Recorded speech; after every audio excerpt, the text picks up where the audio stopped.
Next day alert. It ain't good. Let's go take a look.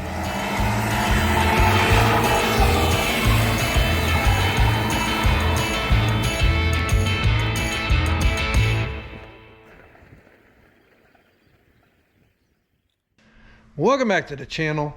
We are starting a new one. You've seen it. Well, we kind of sort of started it. You've seen a couple short videos on getting this bad ride running. This is the 1962 AMC Rambler wagon called the Classic. And it's one of two that our customer owns. And we're going to take the two and make hopefully one decent little restored wagon. First thing we're going to do is pop the engine and transmission out of it, because they're going to go on a stand, get all cleaned up and get painted real nice.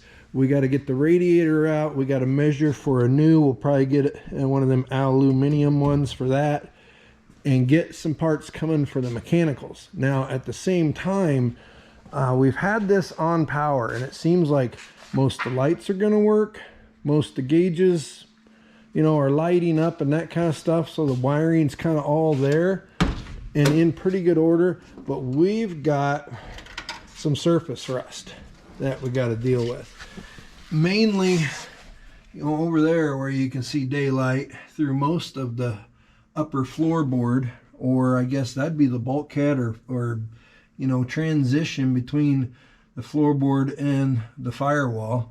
And then we've got a huge amount here. But then there's also up in here where you can't see right now, but I'll show you once we get access to it. There's a little bit of, you know, probably from the critters and the Mises, rust around like the fresh air vents and that kind of stuff. So we're going to get transmission, engine out of here, and then we're going to pop the front end off of this car, fenders, hood, grill, that kind of stuff, so we can get to all those rusty bits and start patching. Appreciate you joining along for this one. We have an understanding that this thing's going to run and drive to our church car show second Saturday in July. So probably time to get going. We'll start taking some of the accessory items like the headlight buckets and grill and bumper and stuff off, and just tackle things as we go. But bottom line, front sheet metal's coming off and the engine and tranny are coming out, and probably one or two videos here.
Couple things to note on the front grille assemblies here.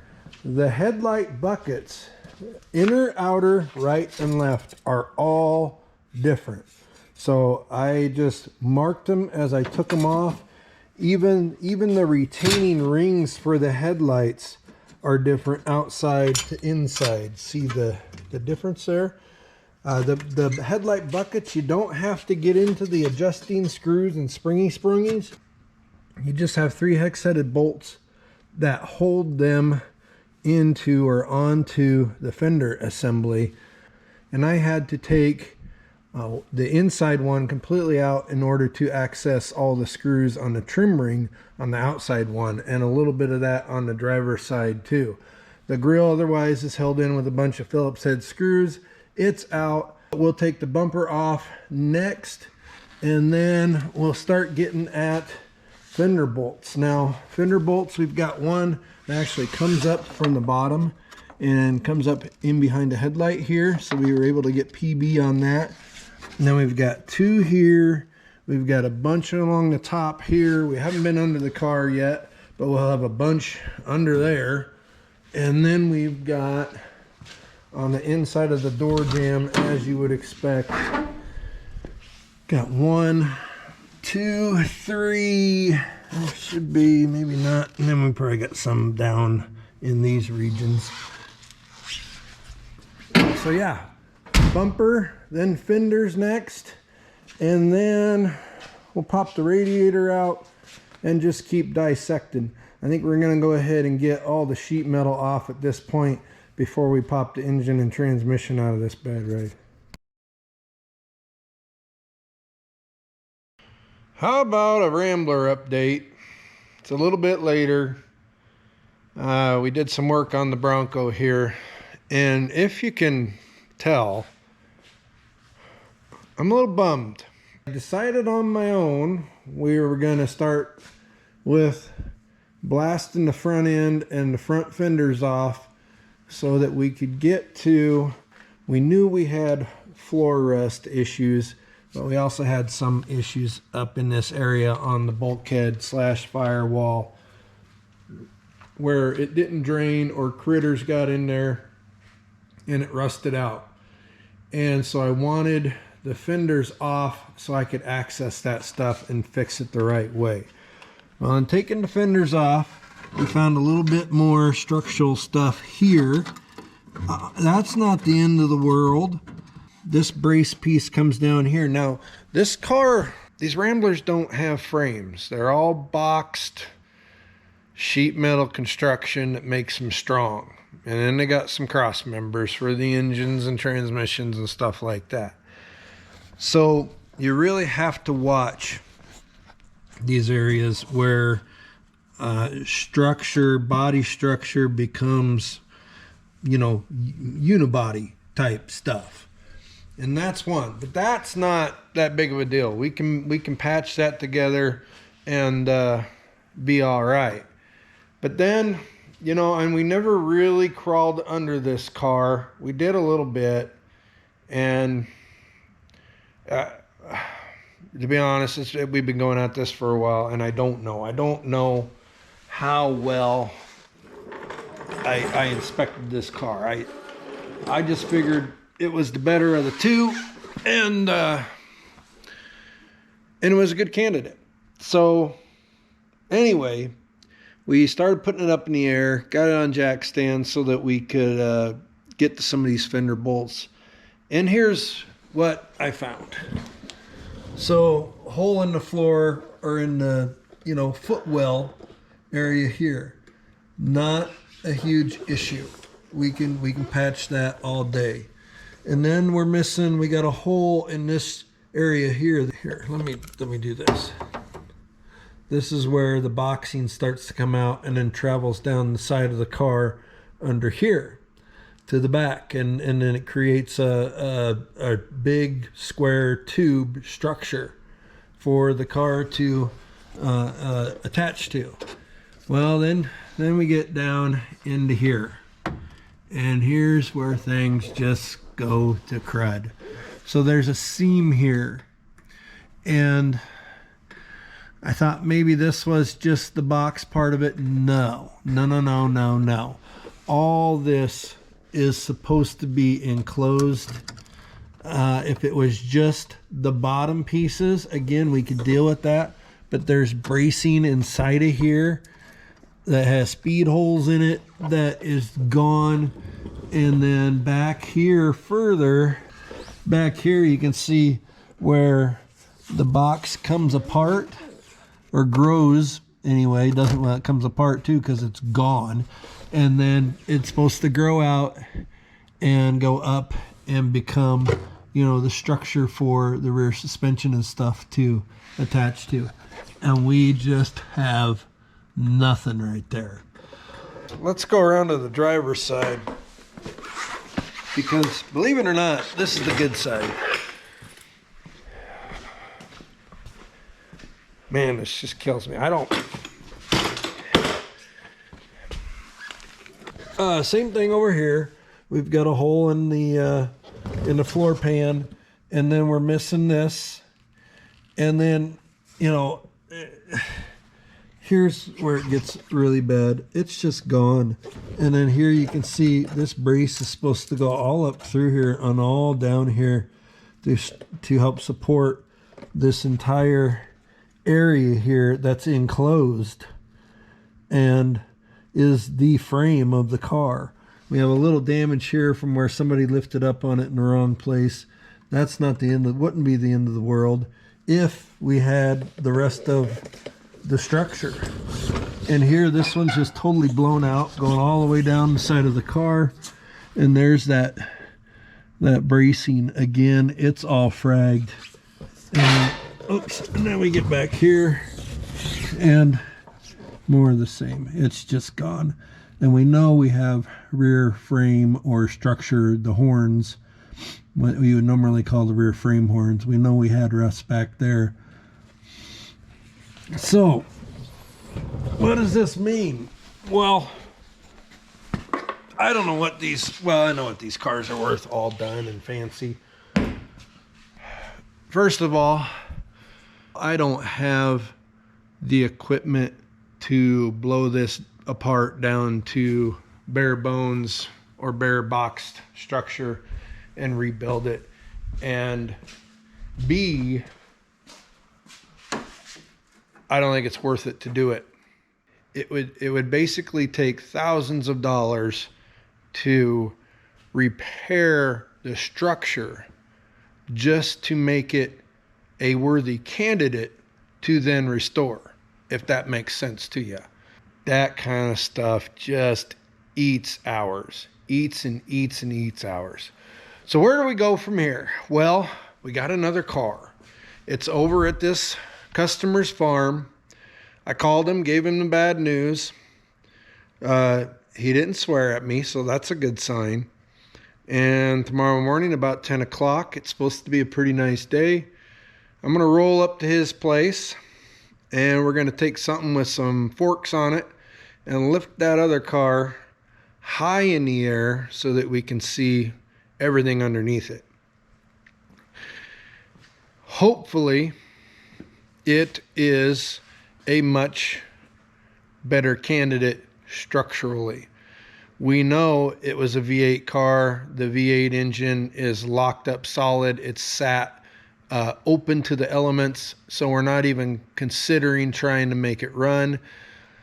But my main concern at this point is I'm worried that when we get underneath it and really look, we're going to see pretty close to what we have here. I'm hoping I'm wrong.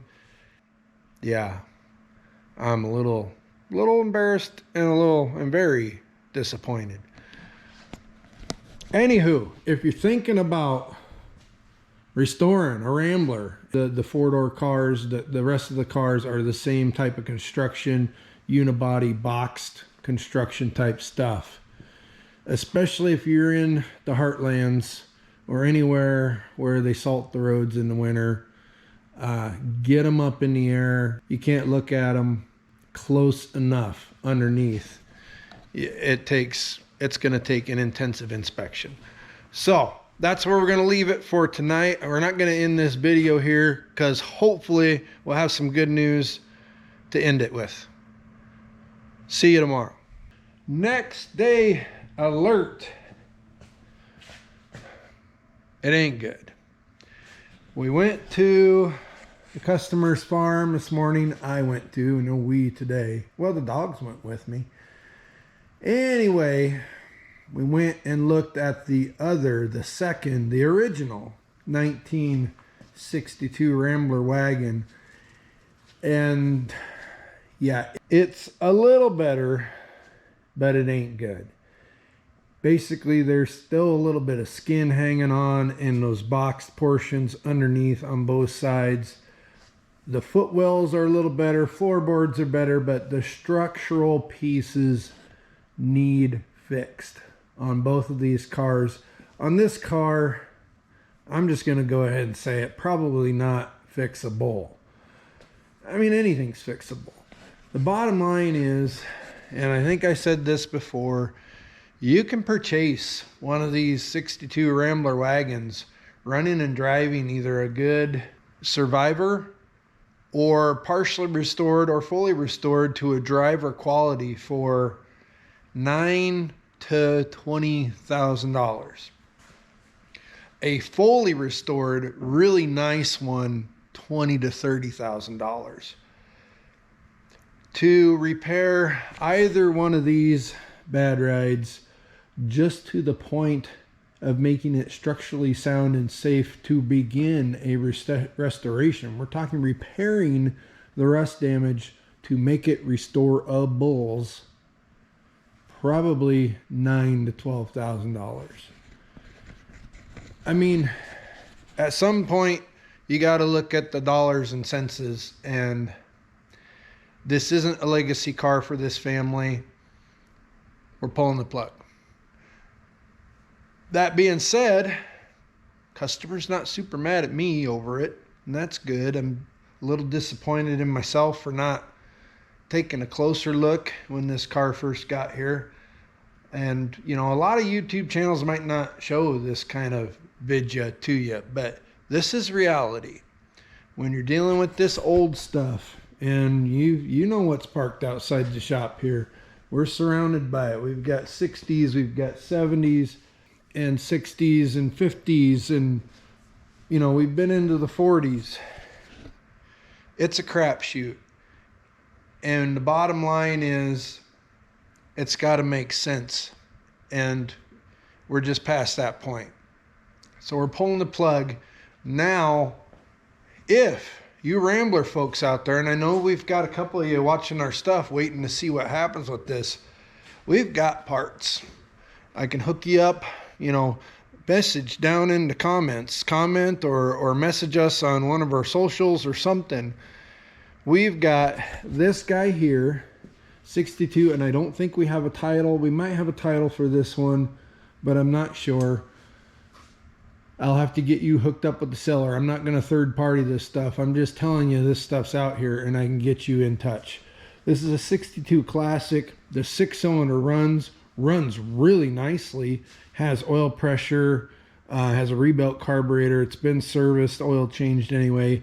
Just needs sealed up and cleaned up, in my opinion. It's got one push rod that we straightened, you know, the old-fashioned way, that needs replaced, but otherwise runs great. The transmission goes into all the gears in the rear end, and it goes forwards and backwards in the air anyway. It's got good glass, a couple small pits in the windshield, no cracks. Otherwise, all the glass is good. It's got pretty good trim. The bumpers aren't too far out of whack. It's got a great tailgate, and the tailgate not only opens, but the window goes up and down. Tail lights, they're broken, but it is what it is. We got grills, we got headlight bezels, and the upper body panels on this car are really nice. Doors are nice. It's got most of the stuff in the dash. It's got a key, actually, and a ignition switch in it. So those are all potential parts. Now, the second one, and I'd have to dig up and see if I have any pictures. I think I do. I'll pop them in here. It was a V8 car, so it's got some V8 badging, and I think maybe an Ambassador, something like that. So I think a higher trim level as well. The rear window glass, and a couple of the door glasses, but the windshield's gone out of that car. But it does have some stainless, some upper body panels that are in better shape. It's got what's left of the V8 if you're really wanting to do that, but it's been out in the weather for a long time and probably not repairable or restorable engine wise without a significant rebuild and machine work. But it is a complete car. Roller. It has the 3-speed transmission, same as this one, I believe, with overdrive and torque tube and rear axle. So there's two to pick from. There's all kinds of odds and ends, little parts and big parts that, you know, are potentially available. So hit us up in the comments, DM us, socials, whatever, if you're looking for something like that. But for now, we're going to throw the hood back on this bad ride, wheel it out of here, and we'll see what's next. These folks are interested in some sort of a cool old cruiser car, and we've got options. DeSoto. In the meantime, stick around. We've got other stuff coming up. This kind of cleared our calendar a little bit. We're going to bust out some hours on the Bronco, and then sooner than later now, we're going to roll in this 50 Chevy that appeared out of nowhere a couple weeks ago and see if we can't make it fire. Appreciate each and every one of you for watching our stuff. Sorry we're dumping the Rambler, but that's how it goes sometimes in real life. We'll catch you on the next video.